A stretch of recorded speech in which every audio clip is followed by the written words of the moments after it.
नमस्कार, मैं विपिन कुमार शर्मा स्वागत करता हूं आप सभी का कलाम एकेडमी के इस डिजिटल प्लेटफॉर्म पर। तो आज की इस क्लास में हम पढ़ने वाले हैं जनरल साइंस का एक टॉपिक जिसका नाम है ब्लड, जिसे हिंदी में रक्त या रुधिर भी कहते हैं। हमारी इस क्लास का पर्पज़ क्या है? हमारी इस क्लास का उद्देश्य है कि जिसने चाहे पहले कभी ये टॉपिक पढ़ा है या नहीं पढ़ा है, इस क्लास के बाद उसका कंसेप्ट इतना अच्छा हो जाए कि उसको फ्यूचर में कभी भी इस मुद्दे पे परेशान होने की ज़रूरत ना पड़े। बेसिकली ये एक कंसेप्ट क्लास है जिसमें इस टॉपिक को लेके सारे कंसेप्ट आपके एकदम से क्लियर हो सके। मेनली टारगेट वो स्टूडेंट्स हैं जिन्होंने कभी भी पहले साइंस नहीं पढ़ी है और साइंस को लेके वो लगातार परेशान होते रहते हैं। एग्जैक्टली साइंस की वजह से उनके इतने क्वेश्चन गलत नहीं होते जितना कि इस प्रेशर में होते हैं कि हमने साइंस छोड़ रखी है या हमको साइंस समझ में नहीं आती। तो इस क्लास का पर्पज़ यही है कि इस क्लास के बाद आपका कंसेप्ट इतना स्ट्रांग हो सके कि आपको कभी भी फ्यूचर में इस टॉपिक को लेके कोई दिक्कत ना आए। तो शुरुआत करते हैं आज के मुद्दे से, और आज का मुद्दा क्या है? ब्लड। तो टॉपिक चाहे साइंस का हो, कॉमर्स का हो, आर्ट्स का हो या और किसी भी सब्जेक्ट का हो, अगर हमको उसके 3 क्वेश्चन का आंसर पता है तो वो टॉपिक हमारा क्लियर हो जाता है। इसका मतलब है अगर हम 3 क्वेश्चन के आंसर दे पा रहे हैं तो हमारा कंसेप्ट एकदम से स्ट्रांग हो चुका है। वो 3 क्वेश्चन क्या क्या हैं कि जो भी है वो क्या है। अगर ब्लड भी है, हम ब्लड के बारे में भी पढ़ना चाह रहे हैं, तो सबसे पहला क्वेश्चन दिमाग में आना चाहिए कि ब्लड क्या है, मतलब इसकी डेफिनेशन क्या है, कैसा होता है, फिजिकली कैसा दिखता है, अपीयरेंस इसकी कैसी होती है। तो सबसे पहला सवाल होता है ब्लड क्या है। दूसरा क्वेश्चन होता है कि ये क्यों है। अगर ये ना हो तो क्या फर्क पड़ जाएगा, है तो क्यों है, इसका महत्व क्या है, इसके कार्य क्या है। दूसरा क्वेश्चन ये। और तीसरा क्वेश्चन ये होता है कि हाउ, मतलब ये काम कैसे करता है। ब्लड जो भी काम करेगा उसका जो काम करने का तरीका है वो क्या है। अगर ये 3 सवाल हम इनके जवाब दे पा रहे हैं कि ये क्या है, ये क्यों है और इसका काम कैसे करता है या फंक्शन क्या है, अगर इन तीनों क्वेश्चन के हम आंसर दे पा रहे हैं तो किसी भी टॉपिक में, किसी भी सब्जेक्ट का वो कंसेप्ट मान के चलना कि हमारा स्ट्रांग हो चुका है। तो शुरुआत करते हैं हम सबसे पहले, ब्लड क्या है। तो क्या है ये हमें कैसे समझ में आएगा, मतलब इसकी डेफिनेशन क्या है। ये शुरू करने से पहले एक बार हम देख लेते हैं हमारा सिलेबस क्या है। और सिलेबस क्या है हमारा, हम मेनली टारगेट कर रहे हैं किसको? आरएएस एग्जाम को। आरएएस के मेन एग्जाम में सिलेबस क्या है? रक्त समूह, रक्त की संरचना और कार्य। प्रीलिम्स का सिलेबस क्या है? रक्त समूह एवं आरएच कारक। अब रक्त समूह के साथ आरएच कारक अपने आप ही आता है, ये यहाँ लिख दिया है, स्पेसिफाई कर दिया है सिलेबस में, लेकिन केवल रक्त समूह लिख के भी छोड़ दिया जाए तब भी हमें आरएच फैक्टर पढ़ना ही होता है। तो रक्त समूह आरएच फैक्टर तो प्रीलिम्स और मेंस दोनों में हो गया।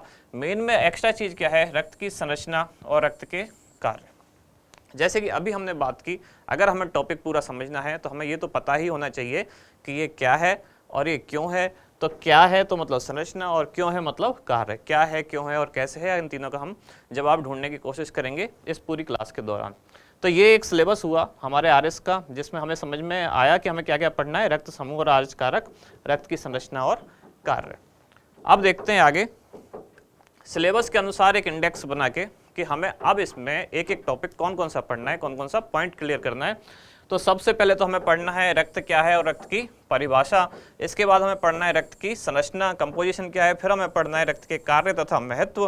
फिर हमें पढ़ना है रक्त स्कंधन, मतलब ब्लड क्लॉटिंग, ब्लड क्लॉटिंग कैसे होती है, ये भी एक रक्त के फंक्शन में ही आता है।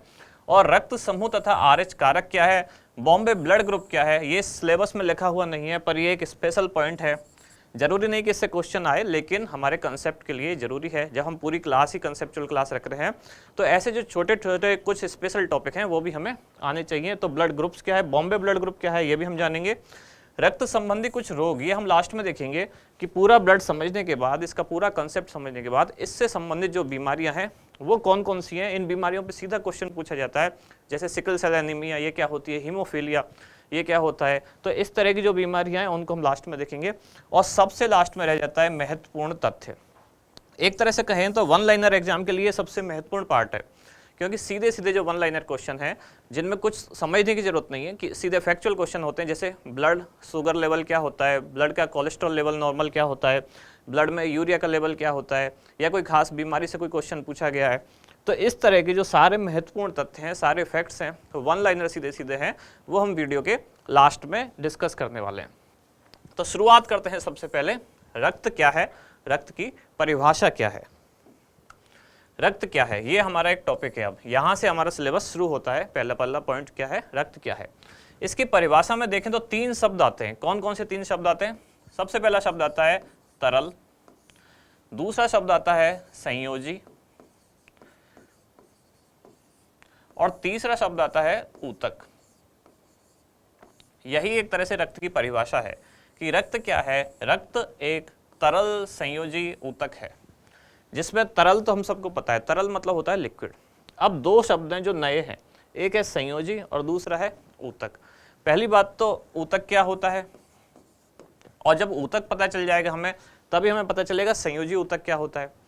तो हमने, अगर आपने पहले पढ़ा हो कोशिका, तो कोशिकाओं का समूह कहलाता है ऊतक। ऐसी कोशिकाएं जो उत्पत्ति, कार्य और संरचना में समान हो, वो कहलाती हैं क्या, उसको क्या कहते हैं, ऊतक। दरअसल कोशिका हमारे शरीर की क्या है, एक संरचनात्मक और क्रियात्मक इकाई है। जैसे अगर कोई मकान है और मकान बनाने के लिए सबसे पहले रखी जाएगी एक ईंट, तो वही एक ईंट हमारे शरीर की क्या है, सेल, कोशिका, जो छोटी छोटी ईंटों से बनके जैसे दीवार बनती है, फिर उस 4-5 दीवारों से बनके रूम बनता है, और कई सारे रूम बनके एक मकान बनता है। ऐसे ही छोटी छोटी जो ईंट है या छोटी छोटी जो कोशिकाएं हैं वो मिलके बनाती हैं ऊतक। कई सारे ऊतक मिलके बनाते हैं अंग, फिर बहुत सारे अंग मिलके बनाते हैं अंग तंत्र, और सारे अंग तंत्र मिलके बनाते हैं क्या, शरीर। तो यही हमारी एक यूनिट होगी किसकी, कोशिकाओं का ऐसा समूह। मान लेते हैं ये कोशिकाएं, कोशिकाओं का ऐसा समूह जो उत्पत्ति, संरचना और कार्य में समान हो, वो कहलाते हैं क्या, ऊतक।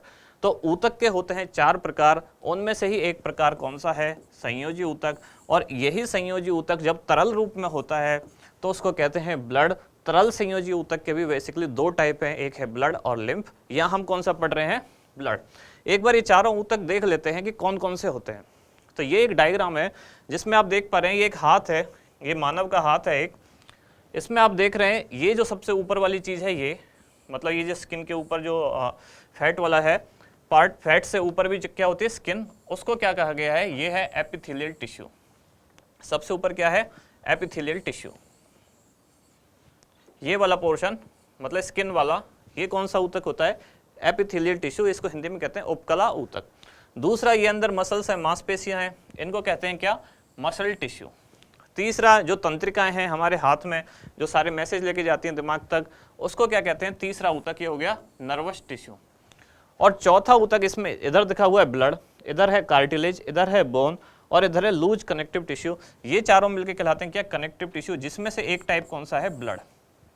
तो ब्लड कैसा कनेक्टिव टिश्यू है, ब्लड ऐसा कनेक्टिव टिश्यू है जिसकी मैट्रिक्स जो होती है वो लिक्विड फॉर्म में होती है, मतलब यही तरल संयोजी ऊतक है। बेसिकली ह्यूमन बॉडी में 4 तरह के ऊतक होते हैं। कौन कौन से 4, epithelial tissue, muscle tissue, nervous tissue और कनेक्टिव टिश्यू।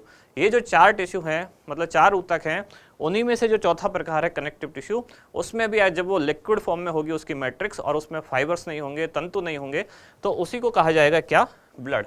तो ये होगी ब्लड की डेफिनेशन, जिसमें हमने समझा ब्लड होता क्या है। पहले क्वेश्चन का हमें जवाब मिला हमारे कंसेप्ट क्लास में क्या, कि क्या होता है। तो ये क्या होता है, ये एक तरल संयोजी ऊतक है, लिक्विड फॉर्म में होगा और संयोजी ऊतक होगा। ऊतकों के 4 प्रकार होते हैं, जिसमें से एक ये है। ऊतक बनता है कोशिकाओं के समूहों से जिनकी उत्पत्ति, संरचना और कार्य समान होता है। ये हमने समझा कि 4 कौन कौन से प्रकार हैं ऊतकों के, उनमें से एक है ब्लड। अब देखते हैं अगला पॉइंट, वो है ब्लड की संरचना। पहले हमने समझा क्या होता है, हम देखते हैं कैसा होता है, इसकी संरचना क्या है, कंपोजिशन क्या है। ये एज इट इज हमारे मेन एग्जाम के सिलेबस में है, ब्लड की संरचना। संरचना में आप देख पा रहे हो, आपने अगर ब्लड देखा है, सबने देखा ही होता है, तो हमको लगता है कि वो पूरी तरह से क्या है, तरल है, लिक्विड है। लेकिन क्या ब्लड पूरी तरह से तरल होता है, तो इसका जवाब है नहीं। इसका मतलब ये है कि ब्लड में सॉलिड और लिक्विड दोनों पार्ट होते हैं। सॉलिड भी है कुछ और कुछ लिक्विड भी है। जो सॉलिड पार्ट है वो है लगभग 45% और जो लिक्विड पार्ट है वो है लगभग 55%। जो लिक्विड पार्ट है उसको कहा जाता है प्लाज्मा, और जो सॉलिड पार्ट है उसको कहा जाता है ब्लड कॉर्पस्कल्स या रक्त कणिकाएं। ये लिक्विड पार्ट, ये सॉलिड पार्ट है जिसको रक्त कणिकाएं या ब्लड कॉर्पस्कल्स कहा जाता है। ये लिक्विड पार्ट है जिसको प्लाज्मा कहा जाता है। अब आप इस डायग्राम में देखिए एक बार, ये एक टेस्ट ट्यूब है, एक परख नली है, उसमें हमने ब्लड को रखा है काफ़ी टाइम तक, और रखने के बाद जैसे कि कुछ चीज़ें हैं जो भारी होती हैं वो नीचे बैठने लगेंगी। अगर ये एक हाइपोथेटिकल एक डायग्राम बनाया हुआ है, तो ये एक सॉलिड पार्ट है ब्लड का जो नीचे बैठ गया है, जिसमें क्या है, रेड ब्लड सेल्स और ये वाइट ब्लड सेल्स वगैरह, ये सॉलिड पार्ट है। ये लगभग कितना पार्ट हुआ, 45 और 1 लगभग 46%, लिखने में इसे 45 ही लिखते हैं। तो लगभग 45% पार्ट हुआ ये जो है सॉलिड पार्ट। लिक्विड पार्ट में क्या हुआ, जो ऊपर सतह पर रह जाता है, ये क्या है, प्लाज्मा। ये कितना है, 55%। इसमें क्या क्या होते हैं, जैसे प्लाज्मा है, कुछ साल्ट्स मिनरल वगैरह जो प्लाज्मा में डिजोल्व हैं, कुछ प्रोटीन्स हैं। तो ये हुई ब्लड की संरचना जिसमें सॉलिड और लिक्विड पार्ट दोनों होते हैं। अच्छा, ऐसा सॉल्यूशन या ऐसा लिक्विड जिसमें सॉलिड के पार्ट्स ऊपर से घूमते हों या सस्पेंडेड हों, निलंबित हों, उसको क्या कहा जाता है? तो केमिस्ट्री में इसके लिए एक खास शब्द है जिसको कहा जाता है कोलाइड। तो रक्त कैसा विलयन है? रक्त एक कोलाइडी विलयन है, कोलाइडियल सॉल्यूशन है। ये क्या होता है कि जब लिक्विड में, बेस क्या है लिक्विड, और लिक्विड में जो सॉलिड के पार्टिकल हैं, ठोस के जो कण हैं, वो फ्रीली घूमते हो, मूवमेंट करते हो, तो उसको कहा जाता है कोलाइड। सामान्य भाषा में अगर इसे बोलें तो ऐसा कोई भी सॉल्यूशन जिसमें से छान के सॉलिड और लिक्विड अलग किए जा सके। अगर ब्लड को छान लिया जाए, छानने के लिए अलग तरह का फिल्टर यूज किया जाएगा, तो उसमें से अगर आरबीसी जो इसका सॉलिड पार्ट है और जो लिक्विड पार्ट है, ब्लड में से अगर ब्लड और ब्लड प्लाज्मा और ब्लड सेल्स अलग अलग कर लिए जाएं, तो ऐसा जो विलयन होगा उसको कहा जाता है केमिस्ट्री में क्या, कोलाइड। तो एक क्वेश्चन भी पूछा जाता है, ब्लड कैसा सॉल्यूशन है? तो ब्लड एक कोलाइडल सॉल्यूशन है, कोलाइडी विलयन है, क्योंकि लिक्विड बेस में मतलब प्लाज्मा में सॉलिड पार्टिकल मतलब आरबीसी और डब्ल्यूबीसी फ्रीली फ्लोट करते हैं या सस्पेंडेड रहते हैं। अब इसके बाद आप एक वीडियो देखिए जिसमें आपको ये समझ में आएगा ब्लड की एग्जैक्टली जो स्ट्रक्चर है वो कैसी है। तो ये देख पा रहे हैं आप वीडियो, जिसमें आपको ये दिख रही है जो सबसे आगे फ्रीली मूव करती हुई, ये है आरबीसी। इसके बाद जो दूसरी है इर्रेगुलर सेल जो दिख रही है आपको, ये है प्लेटलेट्स। और तीसरी जो सबसे लास्ट में आपको इसकी बॉडी पे स्पाइक्स जैसे कुछ देख रहे हैं, ये है डब्ल्यूबीसी। ये एक रफ इनकी शेप बनाई हुई है, एग्जैक्टली ऐसी नहीं होती है। डब्ल्यूबीसी 5 तरह की होती है, उनमें से एक ये है। तो पूरा वीडियो, और ये जिस सॉल्यूशन में आप देख रहे हैं कि फ्रीली मूव कर रहे हैं, उस सॉल्यूशन को कहा जाता है प्लाज्मा, जो लास्ट में आप देख पा रहे हैं। तो ये हुई क्या, ब्लड की स्ट्रक्चर, इसका कंपोजिशन, जिसमें आप समझ पाइए क्या होता है और इसमें कौन कौन से पार्टिकल होते हैं, सॉलिड कितना है और लिक्विड कितना है। तो जैसा कि वीडियो में देखा आपने, ब्लड के जो सारे कंपोनेंट्स थे वो हमने देखे, जिसमें आरबीसी, प्लेटलेट्स और डब्ल्यूबीसी देखी। साथ ही वो लिक्विड पार्ट देखा प्लाज्मा, जिसमें सारे जो कंपोनेंट्स हैं वो सस्पेंडेड रहते हैं, मतलब निलंबित रहते हैं और उसमें मूव करते रहते हैं। अब आगे एक और डायग्राम देखते हैं हम। ये एक ब्लड कैपिलरी या ब्लड वेसल मतलब धमनी या शिरा जो भी है, उसका एक डायग्राम है। मतलब अगर धमनी या शिरा को लेके उसमें कट लगा दिया जाए और उसको माइक्रोस्कोप से देखा जाए, एक लार्ज व्यू उसका किया जाए, तो इस तरह का दिखेगा।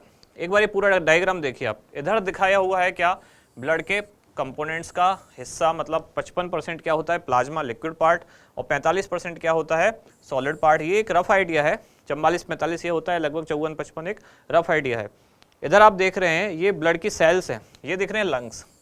लंग्स से ये आरबीसी में क्या आ रही है, ऑक्सीजन। तो आरबीसी की सतह पर होता है हीमोग्लोबिन, यहाँ ये लिखा हुआ है। आरबीसी की सरफेस पर क्या है, हीमोग्लोबिन, और ये हीमोग्लोबिन लंग से जो आने वाली ऑक्सीजन है उसको अपने अंदर बांध लेता है। ये इस बार क्वेश्चन पूछा भी था इससे पिछली बार कि मानव रक्त में हीमोग्लोबिन की भूमिका क्या है, ये आरएस मेन एग्जाम में पूछा था। तो यही वो भूमिका है, जो हीमोग्लोबिन होता है वो ऑक्सीजन को ऐसे कैप्चर करता है। हीमोग्लोबिन के एक अणु के साथ ऑक्सीजन के 4 अणु जुड़े रहते हैं। तो ये आगे जा रहे हैं कहाँ, ब्लड वेसल्स में, आर्टरी में। इधर आप देख पा रहे हैं ये होगी आरबीसी, जिसकी शेप भी अभी हमने देखी। ये दूसरी क्या है, डब्ल्यूबीसी। डब्ल्यूबीसी 5 तरह की होती है बॉडी में, एक ये दिख रही है, जैसे दूसरी ये दिख रही है, तीसरी ये दिख रही है, चौथी ये दिख रही है। तो 5 तरह की डब्ल्यूबीसी होती है, ये एक ले लिया कोई भी। और ये है प्लेटलेट, जो छोटी सी पर्पल कलर की आपको दिख रही है, ये है प्लेटलेट्स। और जिस सॉल्यूशन में, जिस लिक्विड में ये सारे घूम रहे हैं, वो लिक्विड क्या है, प्लाज्मा। तो शायद अब आपको ये अच्छे से क्लियर होगा कि ब्लड के कंपोनेंट्स क्या है, मतलब ब्लड की संरचना क्या है। ब्लड के ये कंपोनेंट्स जो हैं, ब्लड की कोशिकाएं जो है मतलब कणिकाएं, कौन कौन सी, आरबीसी, डब्ल्यूबीसी और प्लेटलेट्स। आरबीसी, प्लेटलेट्स और डब्ल्यूबीसी यहाँ भी इस डायग्राम में दिख रहे हैं। ये आरबीसी और आरबीसी का शेप है। ये प्लेटलेट्स है, इनका कोई फिक्स शेप नहीं होता, रेगुलर शेप है। और ये डब्ल्यूबीसी जो 4-5 तरह की होती है, 5 तरह की होती है, ये उनका एक डायग्राम दिया हुआ है। अब आगे चलते हैं, ब्लड के जो कंपोनेंट्स हैं उनमें से एक एक को अब हम डिटेल में एनालिसिस करना शुरू करते हैं। सबसे पहले हम क्या देखेंगे, प्लाज्मा। तो जैसे हमने ब्लड समझा, तो ब्लड में भी हमने 3 क्वेश्चन देखे। सबसे पहला होता क्या है और काम कैसे करता है, और क्यों इसकी ज़रूरत है, मतलब इसकी संरचना क्या है और इसके फंक्शन क्या है, सिग्निफिकेंस क्या है। वही सारी चीज़ें प्लाज्मा पे भी अप्लाई होती हैं। तो प्लाज्मा क्या है ये हमने समझ लिया। प्लाज्मा क्या है? लिक्विड पार्ट है ब्लड का। ब्लड का जो तरल पार्ट है वो क्या है? प्लाज्मा। अब इसका भी अगर हम कंपोजिशन पढ़ेंगे समझेंगे तो इसमें भी सारा लिक्विड नहीं होता, इसमें भी दो पार्ट होते हैं। कुछ पार्ट होता है जो लिक्विड है और कुछ पार्ट होता है जो सॉलिड है। इसमें लिक्विड पार्ट जो है वो लगभग 90% होता है और जो 90% लिक्विड पार्ट है वो क्या है? वाटर, मतलब पानी। क्योंकि प्लाज्मा अपने आप ही ब्लड का लिक्विड पार्ट जो 55% था वो प्लाज्मा है और प्लाज्मा का भी जो लिक्विड पार्ट है वो कितना है? लगभग 90% ही क्या होता है? वाटर। और ये जो बचा इसमें लगभग कितना पार्ट है? ये 10% है। क्या? Solid part. अब इस सॉलिड पार्ट में क्या क्या होते हैं? इसमें 3-4 चीज़ें होती हैं। सबसे पहले होते हैं प्लाज्मा प्रोटीन्स, फिर होते हैं इसमें जो डाइजेस्टिव न्यूट्रिएंट मतलब जो पचित हुए पोषक पदार्थ हैं वो होते हैं, फिर इसके अलावा होते हैं कुछ अपशिष्ट पदार्थ या कुछ उत्सर्जी पदार्थ, और एक होता है एंटी कोगुलेंट मतलब प्रतिस्कंदक। क्या 4 चीज़ें कौन कौन सी हुई? एक हुआ प्लाज्मा प्रोटीन्स, दूसरा क्या हुआ? डाइजेस्टेड न्यूट्रिएंट्स, तीसरा क्या हुआ? कुछ एक्सक्रेटरी प्रोडक्ट या कुछ वेस्ट प्रोडक्ट, वेस्ट मटेरियल,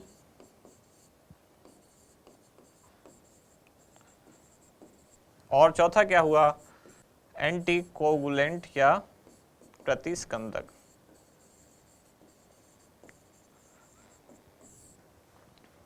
समझ में आई शायद बात आपको? प्लाज्मा के भी 2 पार्ट हैं, लिक्विड और सॉलिड। सॉलिड के ये 4 कंपोनेंट्स हो गए, कौन कौन से? Proteins, plasma proteins, digested nutrients, waste product और एंटी कोगुलेंट। जैसे ये एंटी कोगुलेंट का एक छोटा सा मैं एग्जांपल बता देता हूँ। इसमें सबसे बढ़िया एग्जांपल जो बॉडी में हमारे होता है वो कौन सा है?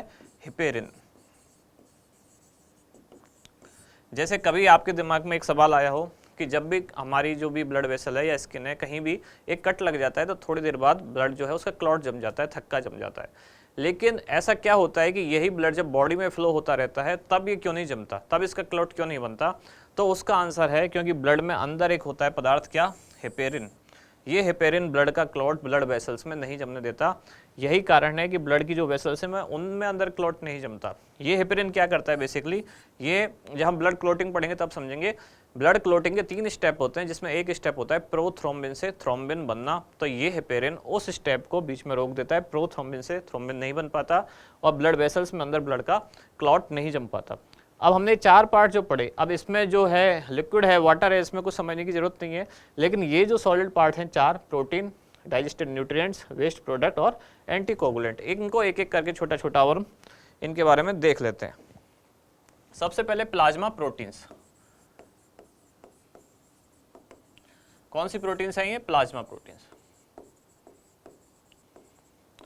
ये भी कितने टाइप की होती हैं? मुख्यतः प्लाज्मा में 4 तरह की होती है। 4 टाइप की हो गई। कौन कौन सी 4 है? सबसे पहले एल्बुमिन, दूसरी ग्लोब्यूलिन,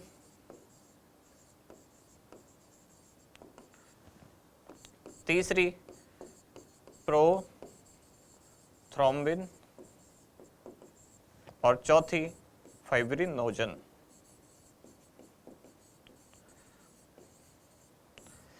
कितने टाइप की हुई प्लाज्मा प्रोटीन? 4 टाइप की, एल्बुमिन, ग्लोब्यूलिन, प्रोथ्रोम्बिन और फाइब्रिनोजन। ये जो दोनों प्रोटीन है ये क्या काम करती हैं? ये ब्लड क्लॉट में काम आती हैं, क्लॉटिंग में। ये जो है ग्लोब्यूलिन, ये क्या काम करती है? इसी में 3 टाइप की होती हैं ये, अल्फा, बीटा और गामा। एग्जाम के पॉइंट ऑफ व्यू से जो सबसे इंपॉर्टेंट है वो है गामा ग्लोब्यूलिन, क्योंकि यही क्या बनाती है? एंटीबॉडी।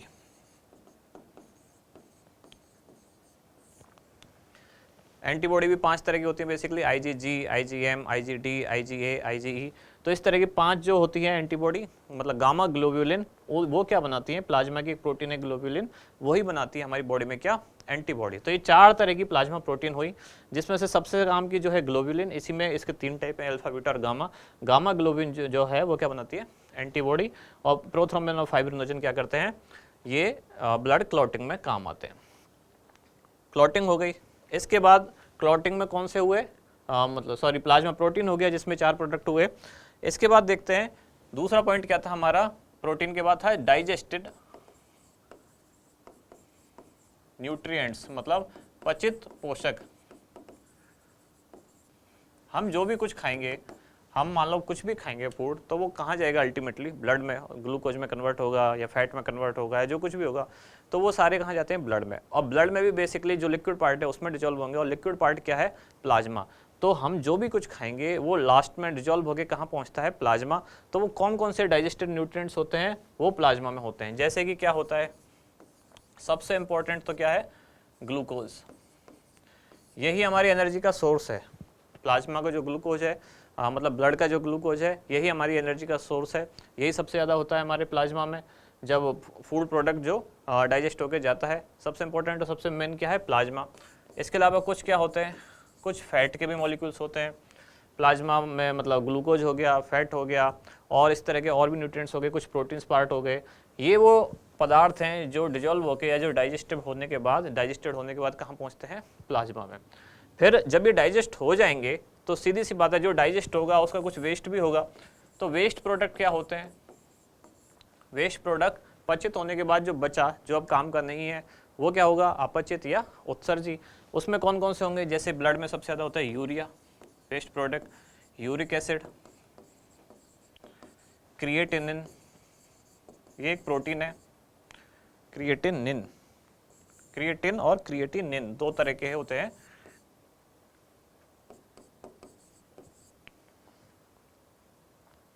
दूसरा स्पेलिंग में हो सकता है थोड़ा बहुत कंफ्यूजन हो। एक है क्रिएटिन प्रोटीन और क्रिएटिनिन, दो तरह के ये उत्सर्जी कुछ होते हैं प्रोटीन। वो कहाँ होते हैं? ये भी प्लाज्मा में होंगे। तो प्लाज्मा में वेस्ट प्रोडक्ट क्या क्या हो गए? यूरिया, यूरिक एसिड, क्रिएटिन और क्रिएटिनिन। अब इसमें एक लास्ट क्या था? वो था एंटीकोगुलेंट, जो हमने पहले ही डिस्कस कर लिया, मतलब प्रतिस्कंदक। वो कौन सा था प्रतिस्कंदक? वो था हेपेरिन।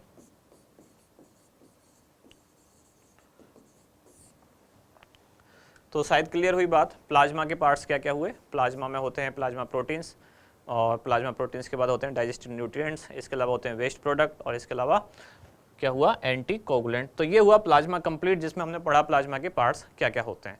अब एक एक करके जो सारी ब्लड सेल्स हैं या एक आरबीसी, डब्ल्यूबीसी और प्लेटलेट्स जो हैं, अब उनको पढ़ना स्टार्ट करते हैं। ठीक है, सबसे पहले आते हैं आरबीसी। तो आरबीसी में देखते हैं सबसे पहले क्या कुछ की पॉइंट्स यहाँ लिखे हुए हैं। सबसे पहले इनकी आकृति कैसी होती है, फिर संख्या कितनी होती है, जीवन काल कितना होता है, निर्माण कहाँ होता है, विघटन कहाँ होता है, केंद्रक होता है या नहीं होता। इसके अलावा कुछ स्पेशल फीचर और है, और वो फीचर क्या है? हीमोग्लोबिन। ये क्वेश्चन पूछा हुआ है आरबीसी में, हीमोग्लोबिन की भूमिका या मानव रक्त में हीमोग्लोबिन की भूमिका क्या है वो समझाइए। 2 नंबर में पूछा था आरएस मेन एग्जाम में। तो एक स्पेशल पॉइंट्स क्या है आरबीसी का? हीमोग्लोबिन और हीमोग्लोबिन की भूमिका। शुरू करते हैं पहले फैक्चुअल चीज, आकृति। तो जैसा कि वीडियो में भी आपने देखा, डायग्राम में भी आपने देखा, तो आकृति आप समझ तो गए कैसी होती है, लेकिन उस आकृति का नाम क्या होता है? उस आकृति को बोलते हैं उभयाभ तल, जिसको इंग्लिश में कहते हैं क्या? बाइकॉनकेव। ये क्या होता है? बाइकॉनकेव क्या होता है? आपने देख लिया आकृति अच्छे से, आप समझ भी गए, लेकिन उभय अवतल मतलब दोनों साइड से जो चीज़ अवतल है, दोनों साइड से जो चीज़ कॉनकेव है, उसी को बोलते हैं बाइकॉनकेव। जैसे आपको अगर आरबीसी को साइड से देखें, लेटरल व्यू उसका देखें, तो ऐसी दिखेगी आपको, मतलब कोई गोल चीज़ है, उसको अगर ऊपर से भी प्रेशर लगा के उसको दबा दिया जाए और नीचे से भी प्रेशर लगा के दबा दिया जाए, तो वो गोल चीज़ कैसी दिखेगी? ऐसी दिखेगी। इसी को बोलते हैं उभय अवतल। फिजिक्स में आपने पढ़ा होगा अवतल दर्पण, उत्तल दर्पण, या अवतल लेंस, उत्तल लेंस। वो क्या होता है? जो किनारों से मोटा हो, बीच में से पतला हो, उसको क्या कहते हैं? अवतल या कॉनकेव। और जो इसका अपोजिट हो, मतलब ऐसी शेप में हो, बीच में से मोटा, किनारों से पतला, उसको क्या कहते हैं? उत्तल। दोनों साइड से ऐसा है तो बाइकॉन्वेक्स हो गया, ये दोनों साइड से अवतल है तो बाइकॉनकेव हो गया। तो यही शेप है आरबीसी की, कैसी? बाइकॉनकेव उभय अवतल। आगे चलते हैं, अगला पॉइंट। ये क्वेश्चन ऑब्जेक्टिव में पूछा जाता है आरबीसी की आकृति कैसी होती है, तो इसलिए ये स्पेशल पॉइंट है, कैसी? बाइकॉनकेव। संख्या कितनी होती है इसकी? तो संख्या होती है 50 से 55 लाख, और ये कितने ब्लड में? ये होता है 1 घन मिलीमीटर में। मतलब 1 घन मिलीमीटर ब्लड के आयतन में कितनी आरबीसी होंगी? 50 से लेकर 55 लाख। ये एक रफ आइडिया है, मेल और फीमेल में अलग अलग हो सकता है, तो ये रफ आइडिया है कि लोअर लिमिट है लगभग 48 से 50, अपर लिमिट है लगभग 54-55 लाख। तो ये अब ये पूरे ब्लड में नहीं होती, ये ब्लड के एक पर्टिकुलर अमाउंट, मतलब घन मिलीमीटर। घन मिलीमीटर क्या होता है, मैथ्स में आपने पढ़ा होगा पहले, घन और घनाभ दो आकृतियां होती हैं, क्यूब और क्यूबॉइड। घन क्या होता है, ऐसी आकृति जिसकी लंबाई, चौड़ाई, ऊंचाई, तीनों भुजाएं कितनी कितनी मिलीमीटर की हो, 1 मिलीमीटर की। ये एक रफ मैंने बनाया है घन, मतलब ये साइड भी जिसकी 1 मिलीमीटर है, ये वाली साइड भी 1 मिलीमीटर है, और ये वाली साइड भी 1 मिलीमीटर है, मतलब तीनों भुजाएं जिसकी 1 मिलीमीटर हो, ऐसे किसी घन में जितना वॉल्यूम आएगा, जितना पानी भरा जा सकता है, वो उसका आयतन होगा, और उसको कहेंगे 1 घन मिलीमीटर। तो अगर इसमें ब्लड भर दिया जाए 1 घन मिलीमीटर, तो उसमें आरबीसी की संख्या कितनी होगी, उसमें आरबीसी की संख्या होगी 50 से 55 लाख। इसी को कहा जाता है आरबीसी काउंट। ये कितना होता है, 50 से लेकर 55 लाख प्रति घन मिलीमीटर। ये फैक्चुअल क्वेश्चन है, पूछे जाते हैं। जीवन काल कितना होता है आरबीसी का, 120 दिन। 120 दिन ये सामान्यतः एक लगभग आइडिया है, मतलब 115 से 120, 125 ऐसे दिन। इसमें क्या होता है, 120 दिन के भीतर आरबीसी की डेथ हो जाती है। पुरानी जो आरबीसी है मरी हुई, वो दफना दी जाती है। कहाँ, वो प्लीहा में दफना दी जाती है। कहने का मतलब ये है कि वहाँ जाके ये डिजोल्व कर दी जाती है, इसके जो कंपोनेंट्स हैं वो तोड़ दिए जाते हैं। हीमोग्लोबिन का हीम और जो ग्लोबिन है वो अलग कर दिया जाता है। तो इसका मतलब क्या है, इसीलिए जो प्लीहा है या स्प्लिन है, इसके बाद ये कहाँ जाएगी, मृत आरबीसी कहाँ जाती है, स्प्लिन में, जिसको हिंदी में क्या कहते हैं, प्लीहा। तो प्लीहा को इसीलिए कहा जाता है आरबीसी का कब्रिस्तान। आरबीसी का कब्रिस्तान या ग्रेवयार्ड ऑफ आरबीसी किसको कहा जाता है, प्लीहा को।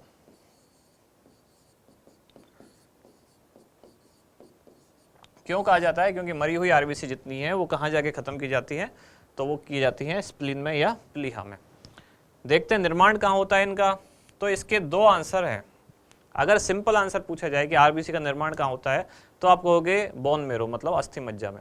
लेकिन अगर एक टेक्निकल आंसर पूछा जाए, किसी बायो के स्टूडेंट से पूछा जाए, तो इसके 2 आंसर आते हैं। इसका आंसर क्या है कि भ्रूण अवस्था में आरबीसी का निर्माण होता है लीवर में, स्प्लीन में, थाइमस में।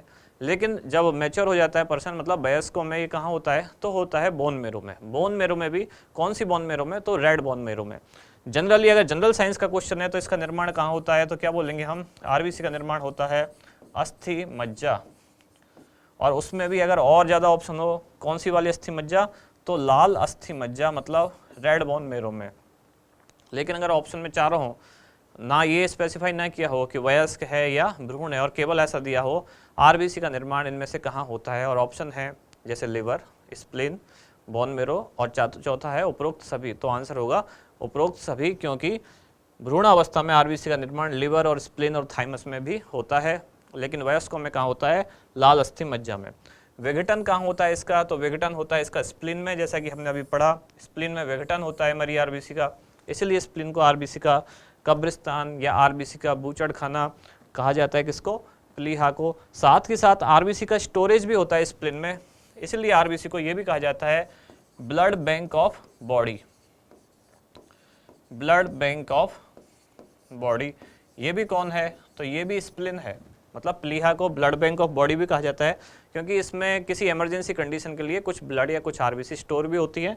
साथ ही जो मृत आरबीसी हैं वो यहाँ दफनाई भी जाती हैं, खत्म भी की जाती हैं। इसलिए ये फैक्चुअल क्वेश्चन बहुत अच्छा पूछा जाता है कई बार। स्प्लिन को आरबीसी का कब्रिस्तान भी कहा जाता है, और स्प्लिन को बॉडी का ब्लड बैंक भी कहा जाता है। अब लास्ट क्वेश्चन, सबसे इंपॉर्टेंट क्वेश्चन इसका ये होता है, आरबीसी का केंद्रक।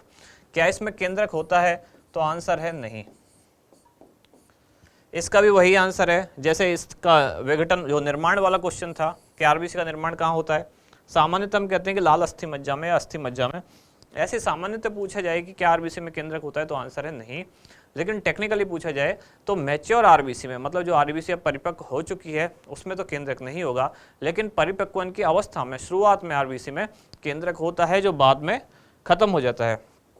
तो सामान्यतः कहते हैं कि आरबीसी में केंद्रक नहीं होता। अच्छा, अगर जिस चीज़ में केंद्रक ना हो, जिस सेल में केंद्रक ना हो, क्या उस सेल को लेकर डीएनए टेस्ट किया जा सकता है? अगर ये क्वेश्चन पूछा जाए कि आरबीसी को लेकर डीएनए टेस्ट किया जा सकता है, डीएनए फिंगरप्रिंटिंग वगैरह की जा सकती है, तो इसका जवाब है नहीं, क्योंकि आरबीसी में केंद्रक ही नहीं है। और डीएनए कहाँ होता है, केंद्रक में होता है। तो आरबीसी में अंदर केंद्रक है ही नहीं, क्रोमोसोम है ही नहीं, डीएनए है ही नहीं, जीन है ही नहीं, तो आरबीसी में क्या होगा, आरबीसी को लेकर डीएनए टेस्ट नहीं किया जा सकता। ठीक है, वो आगे देखते हैं। अगला पॉइंट क्या है, ये लाल रक्त कणिका है, उन्हीं का एक डायग्राम है। जो मैंने अभी एक शेप बना के बताई थी, ये आप डिटेल में देख पा रहे हो कैसी दिखती है आरबीसी। एक एक आरबीसी ऐसी है। ये पूरे जो है एक 3D एक इमेज है जिसमें ब्लड कैपिलरी के अंदर आपको आरबीसी दिखाई दे रही है। तो ये छोटे छोटे कैप्सूल या टैबलेट जैसी एक आरबीसी होती है, ये आरबीसी की शेप है। अब आरबीसी में एक खास बात और रह गई थी हमारी, वो क्या थी? हीमोग्लोबिन। आरबीसी में ही होता है क्या? हीमोग्लोबिन। तो हीमोग्लोबिन की आरबीसी में भूमिका क्या होगी, या हीमोग्लोबिन की रक्त में भूमिका क्या होगी, इस पर क्वेश्चन पूछा हुआ है। तो हीमोग्लोबिन की भूमिका क्या होगी वो देखते हैं। हीमोग्लोबिन क्या होता है? हीमोग्लोबिन के भी दो पार्ट होते हैं, एक पार्ट को कहते हैं हीम और दूसरा होता है ग्लोबिन। ग्लोबिन जो है वो प्रोटीन है, हीम जो है वो पिगमेंट है, एक वर्णक है। ये क्या करता है, इसको हम शॉर्ट में लिख लेते हैं HB, हीमोग्लोबिन। हीमोग्लोबिन क्या करता है, ये ऑक्सीजन के साथ एक बॉन्ड बनाता है और हीमोग्लोबिन का एक अणु ऑक्सीजन के 4 अणुओं को पकड़ के रखता है। एक हीमोग्लोबिन और ऑक्सीजन के कितने अणु? 4। मैंने ये बना दिया, हीमोग्लोबिन का एक और ऑक्सीजन के 4। ये एक वो जो कंपाउंड बनता है इसको बोलते हैं हम क्या? Oxy haemoglobin. Oxy haemoglobin. अभी ऑक्सी हीमोग्लोबिन से क्या होता है, तो हमारे लंग्स से ऑक्सीजन हम लेते हैं, फ्रेश ऑक्सीजन। ऑक्सीजन जो ली वो ब्लड में कैसे पहुंचती है, तो ब्लड में होती है आरबीसी, आरबीसी पे होता है हीमोग्लोबिन। तो ये हीमोग्लोबिन 4 ऑक्सीजन के अणुओं को पकड़ लेता है, उनको अपने साथ अटैच कर लेता है और फिर रक्त में लेके जाता है और जिस टिश्यू को जहाँ जहाँ जरूरत होती है, जो सारे टिश्यूज़ को जरूरत होती है ऑक्सीजन की, वहाँ पहुँच के इनको वापस रिलीज कर लेता है। तो ये जो ऑक्सी हीमोग्लोबिन बना, इस पूरे कंपाउंड को इसको कहते हैं oxy haemoglobin. Haemoglobin with oxygen, इसको कहते हैं ऑक्सी हीमोग्लोबिन।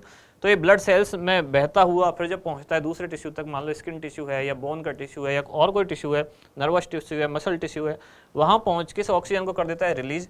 तो ये वापस ऑक्सीजन इससे अलग हो जाती है, ये ऑक्सीजन अलग हो गई, चारों उस टिश्यू को दे दी जाएगी जिसको जरूरत है, 4 ऑक्सीजन अलग हो जाएंगी, हीमोग्लोबिन वापस अलग हो जाएगा।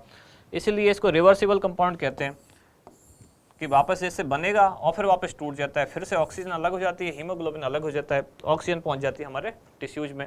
यही इसकी भूमिका है। सबसे इंपॉर्टेंट क्या है, हीमोग्लोबिन की रक्त में भूमिका क्या है, तो ये लंग्स से आने वाली ऑक्सीजन को अपनी सरफेस पे बांध लेता है। हीमोग्लोबिन का एक अणु ऑक्सीजन के 4 अणु को अपने साथ बांध के टिश्यूज तक पहुंचाता है और वहाँ जाके ऑक्सीजन किस लिए ज़रूरी होती है, जो टिश्यू की जो भी एक्टिविटीज होती है उनके लिए एनर्जी चाहिए, तो ऑक्सीजन उनको श्वसन से जो आती है उसको हीमोग्लोबिन कहाँ पहुँचाता है, टिश्यू तक। ये इसकी भूमिका है। आगे चलते हैं। अब अगली जो कणिका है वो है श्वेत रक्त कणिकाएं।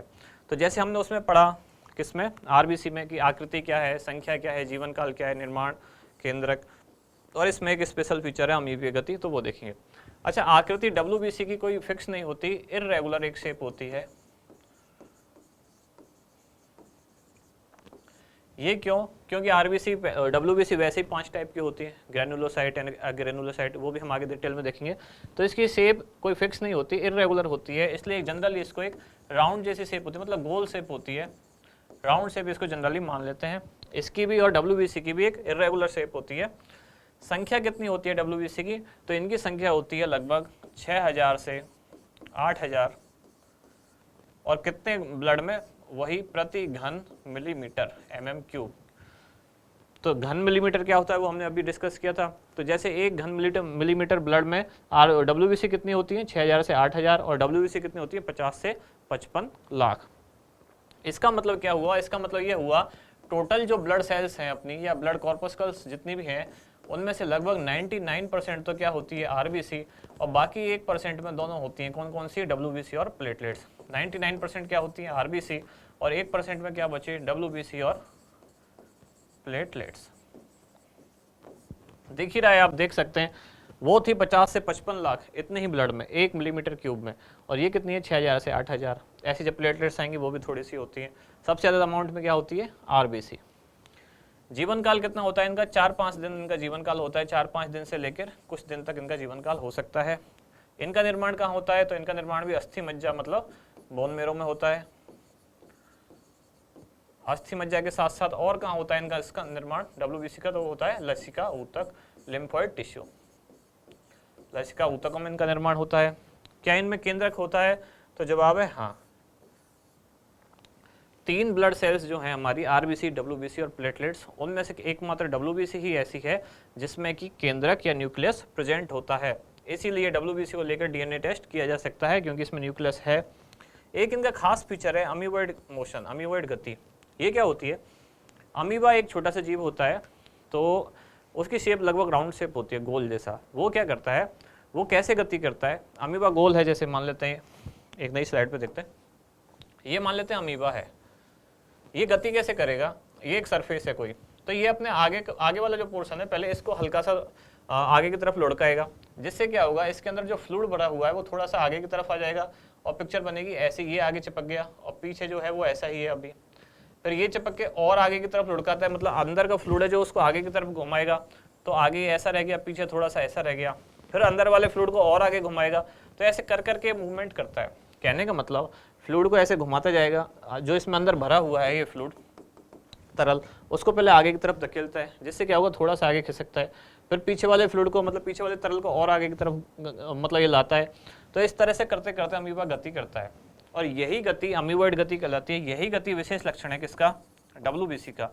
डब्ल्यूबीसी को इस गति की क्यों जरूरत पड़ती है? क्योंकि डब्ल्यूबीसी क्या करती है, हमारी बॉडी में इम्यूनिटी के लिए जिम्मेदार है। तो अगर बाहर से कोई भी पैथोजन आता है, कोई एंटीजन आता है, तो उसको मारने के लिए डब्ल्यूबीसी को ब्लड में से बाहर टिश्यू में जाना होता है, और ब्लड में से बाहर टिश्यू में जाने के लिए उनको इस गति की जरूरत पड़ती है। इससे क्या होता है, ये अपने से कम साइज के एरिया में से भी, मान लेते हैं ये कोई किसी टिश्यू में केवल इतना ही गैप है, यहीं से निकल सकते हैं, और डब्ल्यूबीसी की आकृति है इतनी बड़ी, तब भी ये इसमें से निकल जाएगी। कैसे? पहले अपना केवल इतने से एरिया में अपने फ्लूइड को डालेगी और पूरी पीछे ऐसे रहेगी। फिर जब इतना पार्ट ऐसे बाहर निकल जाएगा तो इधर आगे फ्लूइड मूवमेंट करने लगेगा, तो ये धीरे धीरे आगे की तरफ ऐसे बढ़ती जाएगी, पीछे की तरफ शेप कम होती जाएगी, और एक तरह से ये पूरी इसमें से बाहर निकल जाएगी। इसी को हिंदी में कहते हैं कोशिका पारण। इस मूवमेंट को, मतलब इस गति को, डब्ल्यूबीसी की इस गति को, और इंग्लिश में कहते हैं डायपेडेसिस। डायपेडेसिस क्या है? डब्ल्यूबीसी की वो मूवमेंट, मतलब जिसमें से अपने से कम साइज की शेप में से भी या एरिया में से भी पार निकल के पहुंच जाती है। इसकी जरूरत क्यों पड़ती है इसको? तो इम्यूनिटी के लिए बेसिकली इसकी जरूरत पड़ती है, क्योंकि अगर पैथोजन बाहर है, दूसरे टिश्यू में है, डब्ल्यूबीसी को वहाँ जाना पड़ेगा, उसको मारना पड़ेगा, फैगोसाइसिस करना पड़ेगा, मतलब उसको खाना पड़ेगा। उसके लिए डब्ल्यूबीसी को ब्लड से निकलना पड़ेगा, और ब्लड से वो ऐसे निकलती है। इसी मूवमेंट को बोलते हैं डायपेडेसिस या कोशिका पारण। आगे देखते हैं डब्ल्यूबीसी के टाइप्स। तो ये आप डायग्राम में 5 टाइप की डब्ल्यूबीसी देख पा रहे हैं। कौन कौन सी 5 टाइप हैं? जिनमें से बेसिकली 2 टाइप होते हैं। पहले एक होता है ग्रेन्युलोसाइट्स, मतलब जिसमें ग्रेन्यूल्स हैं, और दूसरा है एग्रेन्युलोसाइट्स, मतलब जिसमें ग्रेन्यूल्स नहीं है। ग्रेन्यूल्स क्या होते हैं? छोटे छोटे कण। तो ऐसी डब्ल्यूबीसी जिसमें ग्रेन्यूल्स हैं उसको कहेंगे ग्रेन्युलोसाइट्स, और जिसमें ग्रेन्यूल्स नहीं हैं उसको क्या कहेंगे? एग्रेन्युलोसाइट्स। तो आपको दिख रही है ये क्या है? मोनोसाइट। 5 टाइप इसके कौन कौन से हैं? मोनोसाइट, इयोसिनोफिल्स, बेसोफिल्स, न्यूट्रोफिल्स और लिम्फोसाइट। तो ये जो है ना, इयोसिनोफिल्स, इसी को एसिडोफिल्स बोलते हैं, ये है बेसोफिल्स, और ये है न्यूट्रोफिल्स। इन तीनों में ग्रेन्यूल्स होते हैं, तो ये तीनों मिलकर क्या कहलाती हैं? ये हो गई हैं ग्रेन्युलोसाइट्स।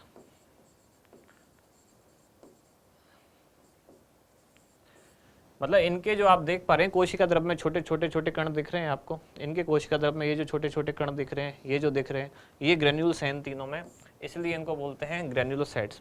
और जिनके कोशिका द्रव में ऐसे कण नहीं है, साफ है, क्लियर है, उनको क्या बोलते हैं? ये जैसे मोनोसाइट और लिम्फोसाइट क्या कहलाती हैं? एग्रेन्युलोसाइट्स।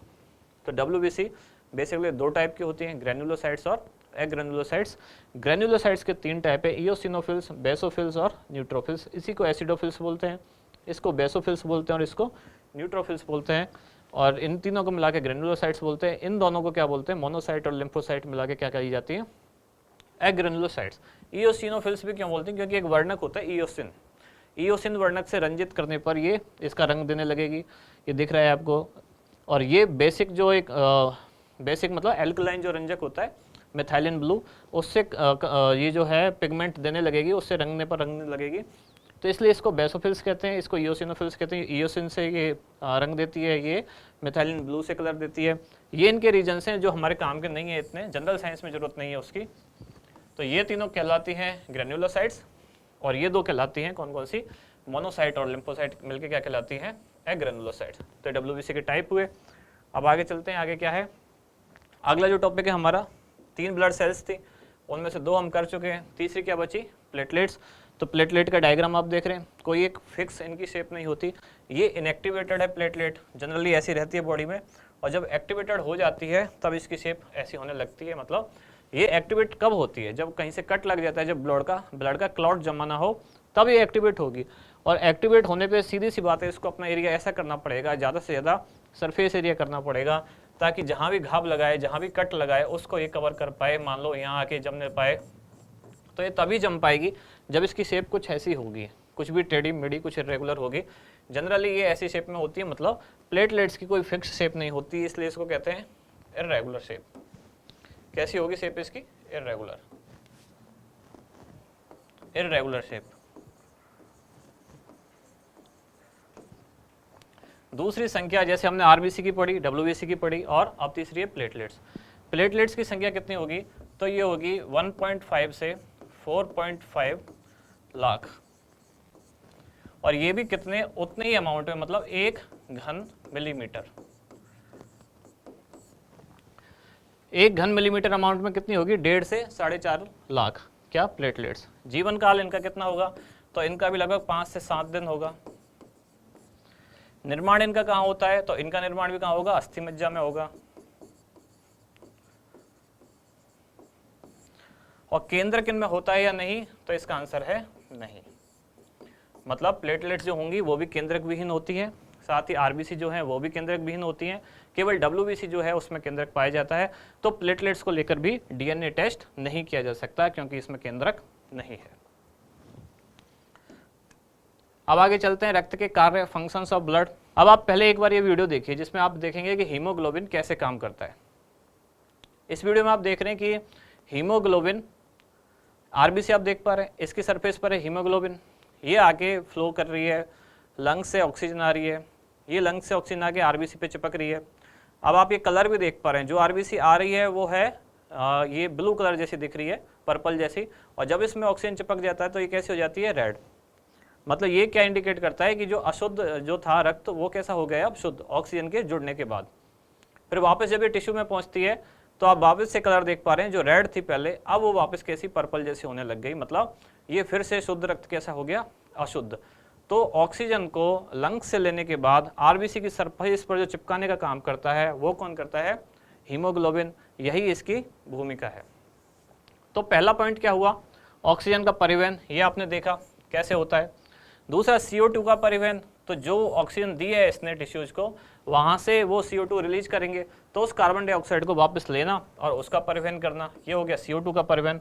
खाद्य पदार्थों का वितरण, हम जो कुछ भी खाते हैं, सबसे पहले हमने डिस्कस किया था, जो कुछ भी खाते हैं, जब हमने प्लाज्मा के फंक्शन में डिस्कस किया था, तो वही फंक्शन यहाँ है, वो ब्लड में पहुँचेगा, ग्लूकोज में कन्वर्ट होगा, और ग्लूकोज ही या और दूसरे भी जो खाद्य पदार्थ हैं डाइजेस्टेड होकर कहाँ पहुँचेंगे, ब्लड में, और ब्लड इनको अलग अलग टिश्यू तक पहुंचाएगा जो इसकी एनर्जी के लिए जिम्मेदार होते हैं। तो ये पहुंचा ग्लूकोज। फिर दैहिक तापमान का नियमन, हमारी अलग अलग सेल्स का, बॉडी के पार्ट्स का अलग अलग तापमान हो सकता है। कब, जैसे मान लो हमारे हाथ है, अगर हम कोई ठंडी चीज़ को पकड़ें, अगर हम हथेली पर थोड़ी देर के लिए बर्फ रखें, तो क्या होगा, हमारी जो हथेली का तापमान है वो थोड़ी देर के लिए बाकी बॉडी से कम हो जाएगा। लेकिन वो अगर हम हटा दें बर्फ, तो थोड़ी देर टाइम बाद क्या होगा, ये तापमान भी वापस उतना ही हो जाएगा। इसको किसने किया वैसा नॉर्मल, किसने किया, तो ब्लड ने, क्योंकि अंदर बॉडी में जो ब्लड बह रहा है उसका टेम्परेचर तो सेम है। तो ब्लड में, हथेली में अंदर की तरफ जब वो ब्लड आएगा जो उसी टेम्परेचर का है, तो क्या होगा, इसका तापमान भी उतना ही हो जाएगा। तो इस तरह से ये दैहिक तापमान का क्या करता है, नियमन, कौन, ब्लड। एक बार इसमें देख लेते हैं, सारे यहाँ लिखे हुए हैं, जैसे ब्लड का clot banana, clot formation, transport of hormone and signal tissue damage. Hormones का ट्रांसपोर्ट भी कौन करता है, ब्लड करता है, क्योंकि जो अंतःस्रावी ग्रंथियाँ होती हैं वो डक्टलेस होती हैं, उनमें कोई नलिका तो होती नहीं है, तो उनका जो प्रोडक्ट होता है, मतलब हार्मोन, वो सीधा कहाँ आता है, ब्लड में, और ब्लड ही इसको ले जाता है अलग अलग टिश्यू में जहाँ जरूरत होती है। तो हार्मोन्स का ये है immunological function and the prevention of infection. ये हमने डब्ल्यूबीसी के जब फंक्शन पढ़े तब समझा। डब्ल्यूबीसी क्या करती है, इम्यूनिटी को बढ़ाती है। प्लाज्मा में भी प्रोटीन होती है, कौन सी, ग्लोब्यूलिन, उसमें गामा ग्लोबिन क्या है, एंटीबॉडी। तो इस तरह से ये इम्यून सिस्टम को हमारे स्ट्रॉन्ग करती है। Transport of oxygen and nutrients, ये हमने अभी पढ़ा है। Remove the waste product CO2 and urea, ये भी हम पढ़ चुके हैं। और टेम्परेचर वाटर आगे इनका रेगुलेशन। तो ये इसके मेन की पॉइंट्स हैं जो फंक्शन होते हैं। आगे भी देखिए, जैसे हार्मोन्स का परिवहन, रोगों से बचाव, चोटों की मरम्मत, उत्सर्जी पदार्थों का संवहन, रक्त का थक्का बनना और जल संतुलन, ये इसके हो गए सारे फंक्शन। नेक्स्ट टॉपिक क्या है, वो है ब्लड क्लॉटिंग, या इसको क्या बोलते हैं, रक्त स्कंदन। ये कोई नाम देके सिलेबस में तो नहीं है, लेकिन ये ब्लड के फंक्शंस में पूछा जा सकता है, ब्लड क्लॉटिंग। तो क्या होता है इसमें, बस मेजरली हमको 3 स्टेप याद रखनी है। ब्लड क्लॉटिंग कितने स्टेप्स में होता है, 3 स्टेप्स में। साथ ही 2 कारक याद रखने हैं, कौन कौन से, एक तो एक कैल्शियम आयन की उपस्थिति में होगा, और दूसरा विटामिन के इसके लिए आवश्यक है, इन आयनों के संश्लेषण के लिए। तो ऑब्जेक्ट एग्जाम के क्वेश्चन के लिए तो ये 2 क्वेश्चन है, कौन कौन से, ये तो कैल्शियम जरूरी है ब्लड क्लॉटिंग के लिए, और विटामिन के जरूरी है। अब देखते हैं 3 स्टेप कौन कौन से हैं। तो फर्स्ट स्टेप है थ्रोम्बोप्लास्टिन का रिलीज होना, थ्रोम्बोप्लास्टिन का मुक्त होना या रिलीज होना। दूसरा जो स्टेप है वो है प्रोथ्रोम्बिन का थ्रोम्बिन में बदलना, प्रोथ्रोम्बिन से क्या बनता है, थ्रोम्बिन। और तीसरा स्टेप जो है वो है फाइब्रिनोजन प्रोटीन से क्या बनता है, फाइब्रिन। फाइब्रिनोजन से क्या बनेगा, फाइब्रिन। और यही फाइब्रिन क्या बनाता है, क्लॉट। ये सिंपल 3 स्टेप हैं, एक बार मैं समझा देता हूँ केवल, बहुत ज़्यादा डिटेल में पढ़ने की जरूरत नहीं है। जैसे कहीं भी हमें चोट लगती है किसी भी हमारी बॉडी के पार्ट में, तो वहाँ उसको कोई रसायन रिलीज होते हैं जिनको क्या बोलते हैं, थ्रोम्बोप्लास्टिन। ये थ्रोम्बोप्लास्टिन दोनों जगह से रिलीज होते हैं, एक चोटग्रस्त ऊतक से और साथ ही जो हमारी प्लेटलेट्स हैं उनसे भी। इनसे क्या होगा, इनके रिलीज होते ही और ज़्यादा जो प्लेटलेट्स हैं वहाँ आने लगेंगी उस एरिया में। उनके आने के बाद क्या होगा, ये प्रोथ्रोम्बिन से बनने लगेगा थ्रोम्बिन। ये थ्रोम्बिन क्या है, प्रोटीन है एक, ये निष्क्रिय अवस्था में, ये सक्रिय अवस्था में होने लगता है। इसके बाद ये क्या बनाएगा, जो निष्क्रिय फाइब्रिनोजन प्रोटीन है ये घुलनशील होता है प्लाज्मा में, उसको ये अघुलनशील कर देता है। मतलब अब फाइब्रिन ब्लड में घुला हुआ बहेगा नहीं, बल्कि जहाँ चोट लगी हुई है वहाँ जाके वो जमने लग जाएगा फाइब्रिन प्रोटीन। उसी को क्या कहने लगते हैं, ब्लड क्लॉटिंग या ब्लड क्लॉट। तो ये हुआ ब्लड क्लॉटिंग। आगे चलते हैं, अब अगला टॉपिक क्या है, ब्लड ग्रुप्स। तो ब्लड ग्रुप्स क्या होते हैं, कितने टाइप के होते हैं, खोज किसने की थी, ये सारी चीज़ें इस टॉपिक में हमें देखनी है। ये हमारे सिलेबस में भी है ही एज इट इज पार्ट। तो सबसे पहले देखते हैं ब्लड ग्रुप और इसके खोजकर्ता कौन है। ये फैक्चुअल क्वेश्चन है, पूछा जाता है कई बार। तो ब्लड ग्रुप्स के खोजकर्ता कौन है, तो ये है लैंडस्टीनर। इसलिए लैंडस्टीनर को क्या कहा जाता है, father of blood groups. Landsteiner को क्या कहा जाता है, फादर ऑफ ब्लड ग्रुप्स।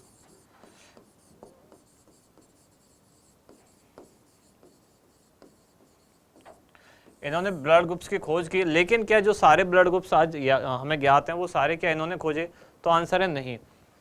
इन्होंने कौन कौन से ब्लड ग्रुप्स की खोज की थी, तो इन्होंने की थी ए, बी एंड ओ। फिर जो अगले 2 बचा, मतलब एक जो ब्लड ग्रुप बचा कौन सा, ए बी, इसकी खोज किसने की थी, तो इसकी खोज की थी डी कॉस्टेलो एंड स्टर्ली। ये इन्हीं के सहायक थे, किसके, लैंडस्टीनर के, डी कॉस्टेलो एंड स्टर्ली। इन्होंने किसकी खोज की थी, ए बी ब्लड ग्रुप की। तो अगर जनरली पूछी जाए बात कि ब्लड ग्रुप्स के खोजकर्ता कौन है, तो लैंडस्टीनर है। लेकिन इन्होंने कौन कौन से ब्लड ग्रुप्स की खोज की थी, ए बी एंड ओ की। और चौथा जो ब्लड ग्रुप है ए बी, इसकी खोज किसने की थी, डी कॉस्टेलो एंड स्टर्ली, जो इनके ही सहायक थे। अब इसका थोड़ा सा इतिहास देखते हैं कि ब्लड ग्रुप्स का इतिहास क्या है, ब्लड ट्रांसफ्यूजन का इतिहास क्या है। तो एक इमेज तो आप यहाँ देख पा, 2 इमेज देख पा रहे हैं आप। एक है जिसमें यहाँ पे एक भेड़ देख रहे हैं, और इस भेड़ से जो ब्लड चढ़ाया जा रहा है एक ह्यूमन को, और इधर एक जेंट्स और एक लेडी 2 है, ये इन्हीं की वाइफ है दरअसल। इन्होंने इसको ब्लड दिया था, ये प्रेग्नेंट लेडी थी, उनके द्वारा उस दौरान इनको जरूरत पड़ी थी ब्लड की। तो इन्होंने डायरेक्ट ऐसे ब्लड आप देख पा रहे हैं इनके हाथ से इनको चढ़ाते हुए ब्लड, और यहाँ भी इस भेड़ से इनके हाथ को ब्लड चढ़ाते हुए। तो ये दरअसल एक इतिहास है, ब्लड ट्रांसफ्यूजन आखिर कैसे शुरू हुआ, उसके पीछे पुरानी कई कहानियाँ हैं। पहले रोम की एक कहानी है कि रोम की चर्च के एक पोप थे, उनको ज़रूरत पड़ी ब्लड की, तो उनका जो डॉक्टर था उस समय उसने उनको सजेस्ट किया कि जो यंग लोग हैं 2-3 उनको लेके उनका ब्लड पोप को चढ़ा देते हैं। तो ऐसा किया उन्होंने एक एक्सपेरिमेंट के तौर पे, लेकिन उससे हुआ क्या, उनकी डेथ हो गई। साथ ही इन केस में भी ये सर्वाइव नहीं कर पाए। तो यहाँ से किस्सा शुरू होता है ब्लड ट्रांसफ्यूजन का।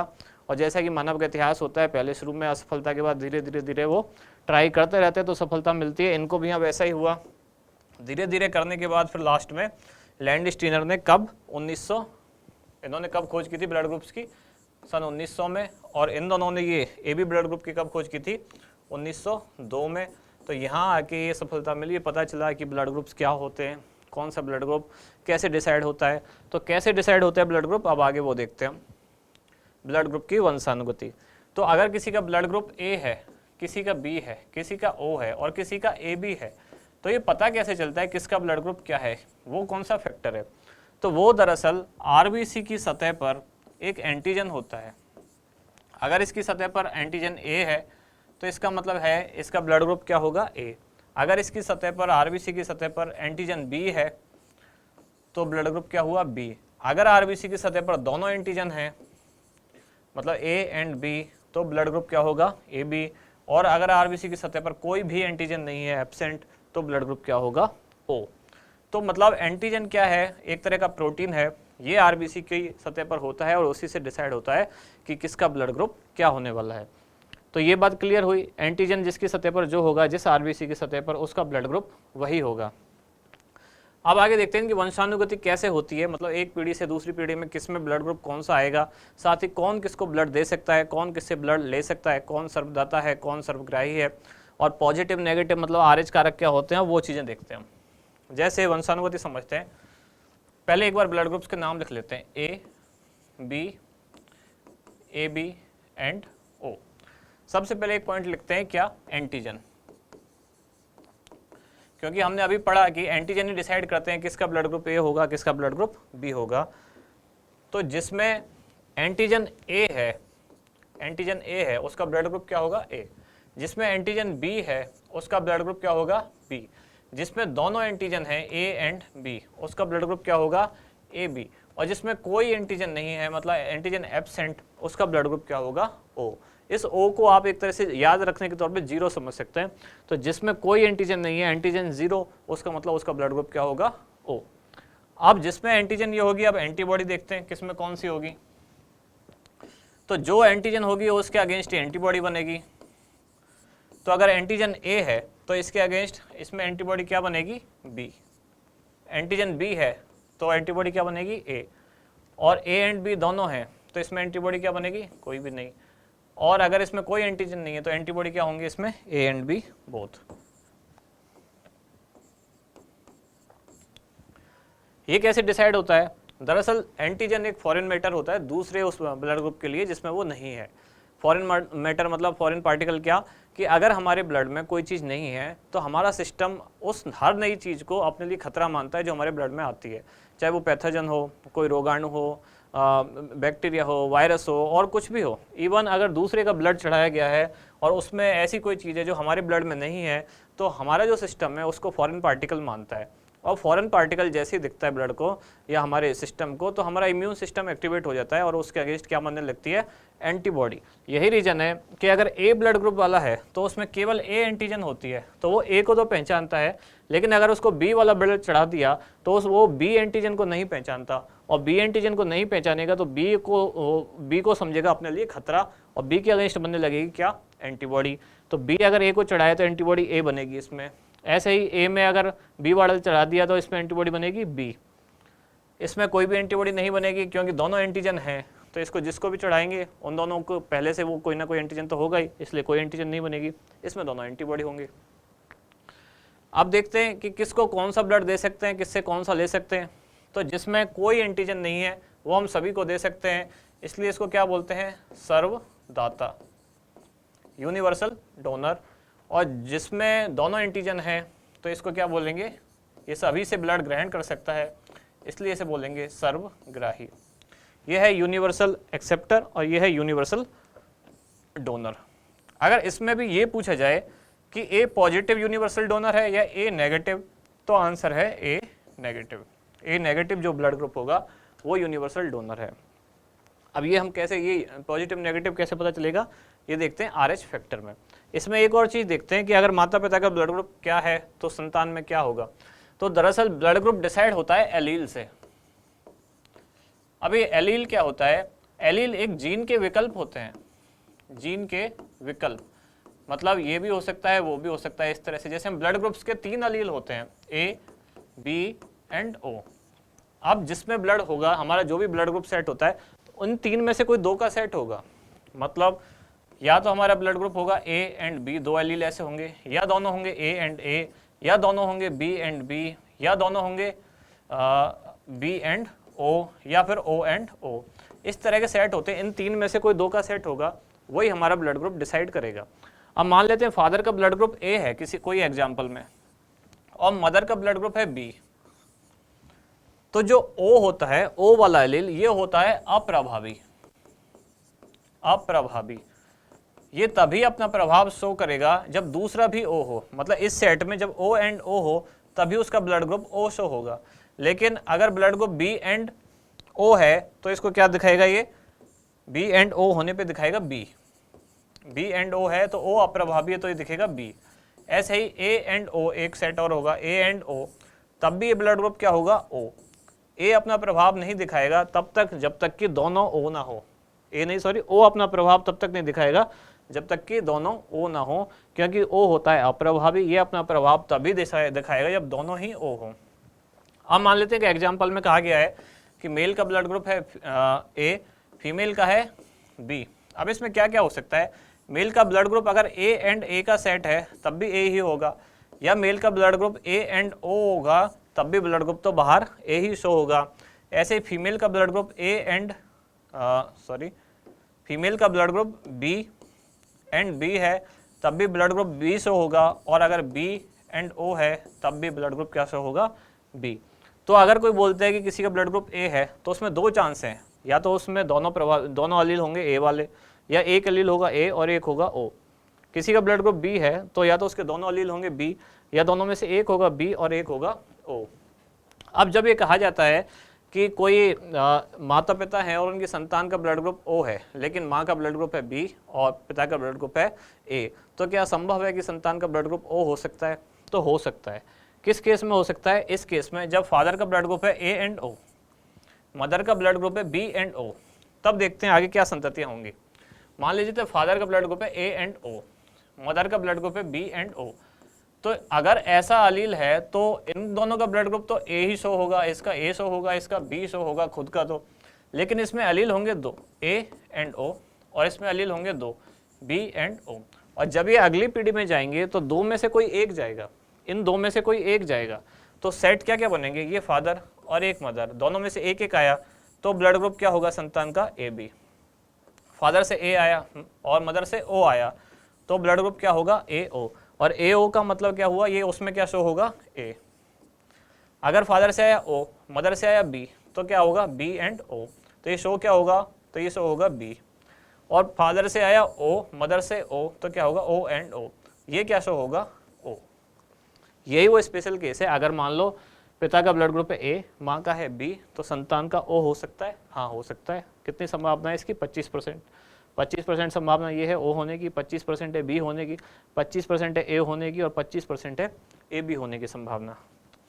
दूसरा केस कि फादर का ब्लड ग्रुप हो सकता है A एंड A और मदर का B एंड B, तब क्या होगा, इन दोनों में से कोई एक आएगा, A एंड A में से कोई एक आएगा, इन दोनों B में से भी कोई एक भी आएगा।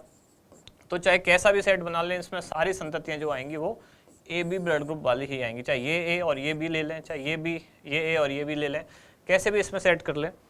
तो अगर ऐसा कहा जाता है कि किसी कपल का ब्लड ग्रुप मतलब मेल का A है, फीमेल का B है, और उनकी सारी संततियाँ 100% AB वाली ही हो रही हैं सारी, तो इसका मतलब क्या है कि उनके में दोनों प्रभावी अलील है, मतलब दोनों A वाला मेल है और दोनों B वाली फीमेल है। तो ये तब पॉसिबल है। ये वो वंशानुगति है कि इनकी वंशानुगति कैसे होती है ब्लड ग्रुप्स की। अब आगे एक चीज़ रह जाती है, वो है RH फैक्टर। RH कारक क्या है? तो पहले तो RH का RH नाम क्यों पड़ा, तो ये एक बंदर के नाम पे पड़ा जिसका नाम था रीसस। सबसे पहले रीसस मंकी में डिटेक्ट किया गया है। क्या ये RH? ये भी एक एंटीजन ही है। एंटीजन मतलब एक तरह की प्रोटीन। ये भी कहाँ पाई जाती है, RBC की सतह पर। ये RBC है, अगर इसकी सतह पर RH है तो हम बोलेंगे इसको RH पॉजिटिव, और अगर इसकी सतह पर RH नहीं है, RH फैक्टर, तो हम इसको बोलेंगे RH नेगेटिव। सबसे पहले जो हमने एक डायग्राम देखा था शुरू में, वापस देख लेते हैं ब्लड ग्रुप्स वाला। तो ये जो भी देख रहे हैं ना A plus, B plus, AB plus, ये दरअसल जो प्लस प्लस और माइनस माइनस जो दिखा रहा है ये RH को ही बताता है। अगर किसी में RH है तो RH पॉजिटिव, और किसी का ब्लड ग्रुप में RH नहीं है तो RH नेगेटिव। अब भारत में इसके कितने केस हैं जो पॉजिटिव होते हैं, कितने नेगेटिव होते हैं, तो सामान्यतः भारत में होते हैं 97% जो है RH पॉजिटिव, और 3% जो होते हैं वो है RH नेगेटिव। ये तो कहाँ हो गए, इंडिया में। और दुनिया में क्या अनुपात है, वर्ल्ड में कितना है, वर्ल्ड में लगभग 80% जो लोग हैं वो हैं RH पॉजिटिव, और 20% जो लोग हैं वो हैं लगभग कितने, वो हैं RH नेगेटिव। तो यहाँ हमारे चारों पांचों जो ब्लड ग्रुप हैं वो खत्म हुए, और साथ ही RH फैक्टर है जो वो समझ में आया। अब एक स्पेशल ब्लड ग्रुप रह जाता है जिसको बोलते हैं क्या, बॉम्बे ब्लड ग्रुप। ये क्या है बॉम्बे ब्लड ग्रुप, ये दरअसल बॉम्बे में खोज हुई इसकी, बॉम्बे, तत्कालीन बॉम्बे जिसको आज मुंबई कहते हैं, तो उसमें इसकी खोज हुई, इसलिए नाम इसका रखा गया बॉम्बे ब्लड ग्रुप। ये एक स्पेशल केस होता है, इसी को हम HH ब्लड ग्रुप भी कहते हैं, HH ब्लड ग्रुप भी बॉम्बे ब्लड ग्रुप को ही कहते हैं। क्यों, क्योंकि इसमें एक एंटीजन होता है H, और ये एंटीजन H, कैपिटल H, ये प्रिकर्सर होता है किसका, A, B and O antigen का, A, B एंड O, इनका होता है ये प्रिकर्सर। प्रिकर्सर क्या होता है, मतलब इनका पूर्व निर्माता, पूर्वगामी एक तरह से, या अग्रगामी कह सकते हैं कि ये होगा तभी ये होंगे। मतलब किसी में A एंटीजन, B एंटीजन या O एंटीजन बनने के लिए जो जिम्मेदार है वो कौन है, H एंटीजन। तो अगर किसी में H एंटीजन नहीं है, दोनों ही H नहीं है, तो उसका ब्लड ग्रुप क्या होगा, H and H small h। मान लो H एंटीजन है तब तो ये होगा ब्लड ग्रुप, या ये होगा, लेकिन H पूरी तरह नहीं है, अप्रभावी है, तो उसका ब्लड ग्रुप क्या होगा, small h and small h। अगर ऐसी कंडीशन है, H एंटीजन नहीं है, तो इसका मतलब क्या हुआ, इसका मतलब हुआ अब उसमें ये तीनों ब्लड ग्रुप नहीं बनेंगे, ये तीनों एंटीजन नहीं बनेंगे, क्योंकि इनका जो प्रिकर्सर था, मतलब इनका जो अग्रगामी या पूर्वगामी जो है वो है H, कैपिटल H। अगर ये नहीं है तो ये तीनों एंटीजन नहीं बनेंगे। तो ये एक स्पेशल केस होगा, ये तीनों एंटीजन नहीं बनेंगे अगर, तो उसको इन तीनों का ब्लड ग्रुप नहीं दे सकते, क्योंकि उसमें तीनों एंटीजन ही नहीं है, इनको वो पहचानेगा ही नहीं। तो ये एक स्पेशल केस है, ऐसा मुंबई में हुआ था कि जिसमें ब्लड ग्रुप HH वाला था, मतलब, और उसमें ना A एंटीजन थी, ना B एंटीजन थी, ना O एंटीजन थी, तो वो स्पेशल केस है, इसलिए इसको बॉम्बे ब्लड ग्रुप कहा जाता है, जिसमें H एंटीजन जो है ये एब्सेंट होता है। इसको केवल और केवल बॉम्बे ब्लड ग्रुप को केवल इसी का ही ब्लड ग्रुप दे सकते हैं, इसीलिए इसको स्पेशल केस कहा जाता है, क्या, बॉम्बे ब्लड ग्रुप। खोज किसने की थी, इसका खोजकर्ता कौन है, तो ये है Y.M. भेंडे। ये मुंबई के ही एक वैज्ञानिक हैं, वैज्ञानिक या डॉक्टर कह लो आप इनको, इन्होंने इसकी सबसे पहले खोज की थी, Y.M. भेंडे ने, किसकी, बॉम्बे ब्लड ग्रुप्स की। ठीक है, बॉम्बे ब्लड ग्रुप के बारे में इतनी जानकारी काफ़ी है, हमारे सिलेबस में भी नहीं है, बस एक क्यूरियोसिटी के लिए, एक जिज्ञासा के लिए समझने वाली बात है। ये Y.M. भेंडे ने कब, ये 1952 में इसकी खोज की थी। और ब्लड ग्रुप्स की खोज कब हुई थी, 1900 में लैंडस्टीनर ने की थी, फिर उसके बाद AB ब्लड ग्रुप की 1902 में डी कोस्टल और स्टर्ली ने की थी। तो ये ब्लड ग्रुप्स वाली सारी चीज़ें खत्म हुई। अब आगे देखते हैं रक्त से संबंधित विभिन्न रोग। सबसे पहला रोग क्या है, सिकल सेल एनीमिया। ये क्या होता है, ये स्पेशल चीज़ है, एक स्पेशल एक बीमारी है, कई बार क्वेश्चन भी इस पर पूछा जाता है। तो ये डायग्राम में भी आपको दिख रहा होगा। सिकल का मतलब क्या होता है, सिकल का मतलब होता है हंसिया। ये एक तरह का औजार होता है, जो खेती करते हैं लोग वो जानते होंगे, जो फसल काटने के लिए एक औजार होता है हंसिया।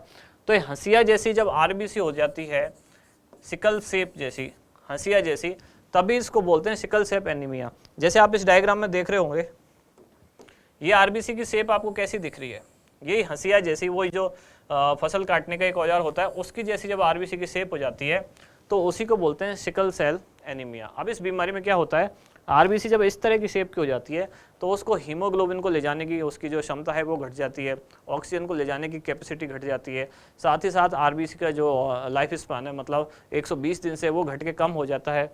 तो इस तरह से इस बीमारी को कहते हैं सिकल सेल एनीमिया। और ये कम होने से, जब भी एनीमिया होता है तो इसका मतलब क्या होता है, ब्लड की कमी या हीमोग्लोबिन की कमी या रक्त की कमी जिसको बोलते हैं। तो इसमें लगातार जब ये कम होते जाएंगी, RBC की जो जीवन काल है वो कम होता जाएगा, तो क्या होगा, उनकी हीमोग्लोबिन की क्षमता भी कम होती जाएगी, ऑक्सीजन बाइंडिंग कैपेसिटी भी कम होती जाएगी, उसी को कहा गया है एनीमिया। और ये RBC हंसिया जैसी शेप की हो जाती है, इसीलिए इसको बोलते हैं सिकल सेल एनीमिया। आगे देखते हैं, आगे एक स्पेशल केस है जिसको एक बीमारी कहा जाता है एरिथ्रोब्लास्टोसिस फीटलिस। इसी कोई दूसरा नाम भी है जिसको बोलते हैं रीसस बेबी। रीसस बेबी ये क्या होते हैं बीमारी, ये समझते हैं। ये दरअसल RH फैक्टर से संबंधित एक बीमारी है। ये एक स्पेशल केस है जिसमें फादर का ब्लड ग्रुप अगर RH पॉजिटिव है और मदर का RH नेगेटिव है, तब उनकी जो पहली संतान है उसका बर्थ नॉर्मल हो जाता है, लेकिन उसके बाद की जो संतान है वो सर्वाइव नहीं कर पाती, या तो उनकी गर्भावस्था में मृत्यु हो जाती है या कुछ टाइम बाद, या वो बहुत एबनॉर्मल होते हैं और उनकी जल्दी ही डेथ हो जाती है। ये एक स्पेशल केस है। इसका क्या क्या है इसके रीजन वो समझते हैं। अगर मान लेते हैं कि मेल है वो पॉजिटिव है, फीमेल जो है वो नेगेटिव है, तो क्या हुआ, मेल पॉजिटिव फीमेल नेगेटिव, तो जो संतान होगी वो तो पॉजिटिव होगी। इसमें पहला बर्थ तो नॉर्मल हो जाएगा, लेकिन जब बर्थ के दौरान मतलब प्रसव के दौरान, डिलीवरी के दौरान प्लेसेंटा से क्या होगा, कुछ ब्लड जो चाइल्ड का है वो मदर के ब्लड के कांटेक्ट में आता है। इससे क्या हुआ, चाइल्ड जो कि RH पॉजिटिव था उसकी कुछ एंटीजन पहुंची मदर के ब्लड में। तो इससे क्या हुआ, फर्स्ट जो है वो प्रसव वो तो नॉर्मल हो गया, लेकिन जो कुछ एंटीजन मदर में आ गई थी उसकी उनके ब्लड में, उससे क्या हुआ, नेक्स्ट टाइम के लिए उनकी बॉडी एक एंटीबॉडी बना लेगी, उसमें एक मेमोरी हमेशा रहेगी। तो जब भी नेक्स्ट बेबी आएगा तो क्या होगा, इनके जो सिस्टम में RH के अगेंस्ट एक एंटीबॉडी बनी हुई है, तो या तो जो सेकंड चाइल्ड होगा उसकी गर्भ में मृत्यु हो जाएगी, या अगर उसने जन्म ले भी लिया तो बहुत जल्दी वो एबनॉर्मल होगा या बहुत जल्दी उसकी डेथ हो जाएगी। इसी को कहा गया है एरिथ्रोब्लास्टोसिस फीटलिस। इसके इलाज के लिए एंटी-डी इंजेक्शन दिया जाता है या रोलिन, रोगम, इनकी टैबलेट्स दी जाती हैं। कब, जो भी डिलीवरी के तुरंत बाद, फर्स्ट चाइल्ड की डिलीवरी के तुरंत बाद ही, मतलब 24-48 घंटे के अंदर। आप देख लेते हैं, एक बार केस समझ लेते हैं। जैसे कि डायग्राम में दिखा हुआ है, फादर है RH पॉजिटिव, मदर है RH नेगेटिव। तो क्या हुआ, संतान जो है ये तो RH पॉजिटिव होगी, मदर का जो बॉडी है उसमें RH नेगेटिव फैक्टर है। इससे क्या हुआ, फर्स्ट बेबी बर्थ तो नॉर्मल हो गया, लेकिन कुछ एंटीजन थी वो मदर के ब्लड में आ गई हैं, तो अभी RH पॉजिटिव एंटीजन इनकी जो बॉडी में आ गई हैं उनकी रहेगी मेमोरी आगे के लिए। और फर्स्ट चाइल्ड के बर्थ के बाद सेकंड चाइल्ड जो होगा वो सर्वाइव नहीं कर पाएगा, क्योंकि इनकी जो एंटीबॉडी है उस पर अटैक करेंगे और उसकी डेथ हो जाएगी। इसी को कहा गया है एरिथ्रोब्लास्टोसिस फीटलिस। और इसके इलाज के लिए क्या दिया जाता है, रोलिन और रोगम, एक मिनट, इनकी टैबलेट्स और एंटी-डी इंजेक्शन।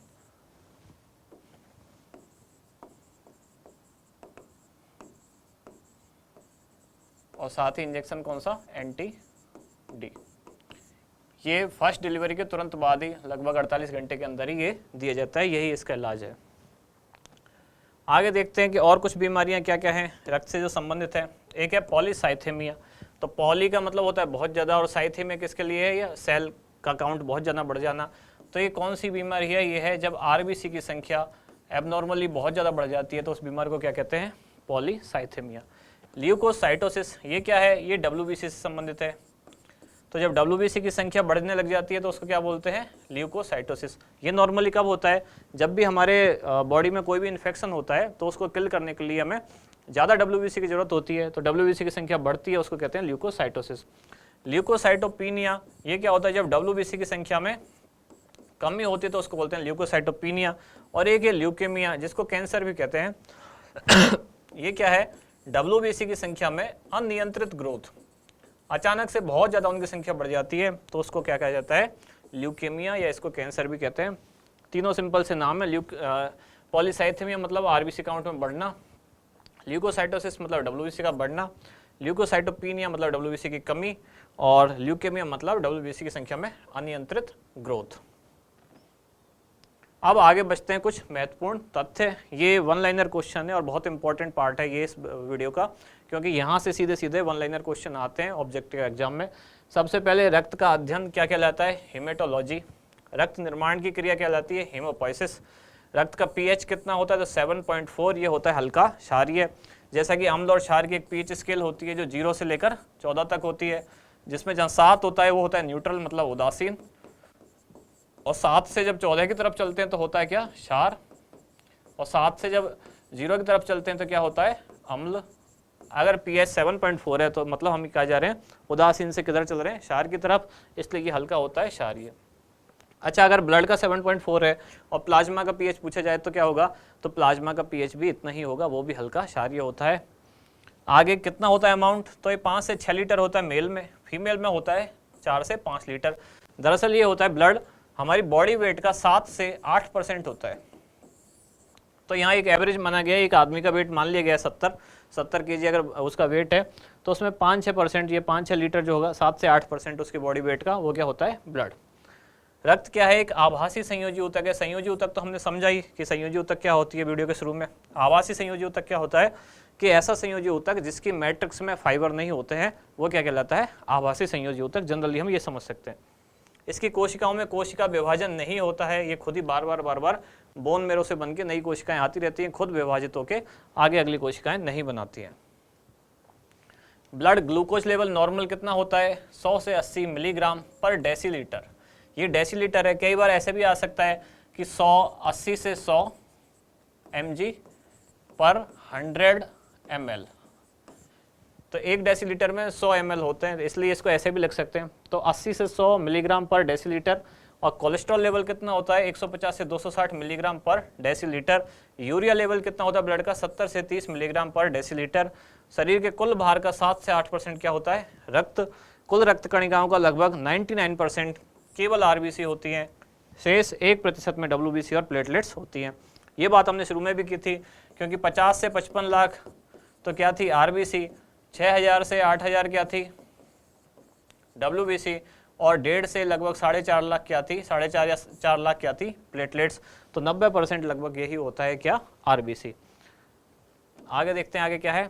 प्लाज्मा का पीला रंग, उसका कारण क्या है? यूरोबिलिनोजन या बिलिरुबिन वर्णक के कारण होता है। गामा ग्लोबुलिन ही एंटीबॉडी का कार्य करती है, इसलिए इनको इम्यूनोग्लोबिन भी कहते हैं, हमने पढ़ा था प्लाज्मा प्रोटीन में। हेपेरिन क्या है? एक प्राकृतिक प्रतिस्कंदक है जो ब्लड वेसल्स में, रक्त वाहिनियों में रक्त के स्कंदन को रोकता है। और प्रत्येक आरबीसी पर हीमोग्लोबिन के लगभग 26.5 करोड़ अणु होते हैं। एक आरबीसी के ऊपर हीमोग्लोबिन के कितने अणु होते हैं? लगभग 26.5 करोड़। आगे क्या है? हीमोग्लोबिन का एक अणु ऑक्सीजन के 4 अणुओं का परिवहन करता है। ये हम बात पढ़ चुके हैं, पहले बोल चुके हैं। 1 ग्राम हीमोग्लोबिन में लगभग कितने ml ऑक्सीजन का परिवहन होगा? 1.34 ml। भ्रूणीय परिवर्तन के दौरान आरबीसी का निर्माण कहाँ होता है? ये बात मैंने काफ़ी डिटेल में बताई थी कि भ्रूणीय परिवर्तन के दौरान आरबीसी का निर्माण होता है प्लेसेंटा में, लीवर में और स्प्लीन में। इसके साथ ही थाइमस ग्लैंड में। साथ ही वयस्क में कहाँ होगा आरबीसी का निर्माण? तो लाल अस्थि मज्जा या रेड बोन मैरो। ये क्या होती है? रेड बोन मैरो क्या होती है? जो हमारी बोन है उसका अंदर का जो सॉफ्ट टिश्यू होता है बोन के अंदर, वही है क्या? Red bone marrow. स्प्लीन या प्लीहा जिसे कहते हैं हिंदी में, ये क्या होता है? आरबीसी का कब्रिस्तान। आरबीसी का कब्रिस्तान, और इसी को शरीर का ब्लड बैंक भी कहते हैं। क्यों कब्रिस्तान क्यों कहते हैं? हमने बात की थी, क्योंकि जो मृत आरबीसी है वो यहीं जाके वो जो उसका विघटन किया जाता है। और ब्लड बैंक इसलिए कहते हैं क्योंकि इसमें आरबीसी स्टोर होती है। सबसे छोटी रक्त कणिका प्लेटलेट्स होती हैं। सबसे बड़ी रक्त कणिका लिम्फोसाइट, जो क्या है? एक डब्ल्यूबीसी का ही टाइप है। प्लेटलेट्स केवल स्तनधारियों में पाई जाती है, केवल मैमल्स में पाई जाती है क्या प्लेटलेट? अन्य कशेरुकियों में, मतलब अन्य जो वर्टिब्रेट्स हैं उनमें इसके स्थान पर क्या मिलती है? Spindle cells. तो ये हुई आज की एक कंप्लीट वीडियो जिसमें हमने रक्त के बारे में सारी चीज़ें पढ़ी। क्या होता है रक्त, इसकी संरचना क्या होती है, इसके टाइप, ब्लड ग्रुप्स के टाइप कौन कौन से होते हैं, आरएच फैक्टर कौन सा होता है, विभिन्न रोग कौन से हैं, और कुछ स्पेशल पॉइंट्स। तो ये आज का वीडियो हुआ समाप्त। अब मिलते हैं अगले वीडियो में इसी तरह के किसी कंसेप्चुअल टॉपिक के साथ। धन्यवाद।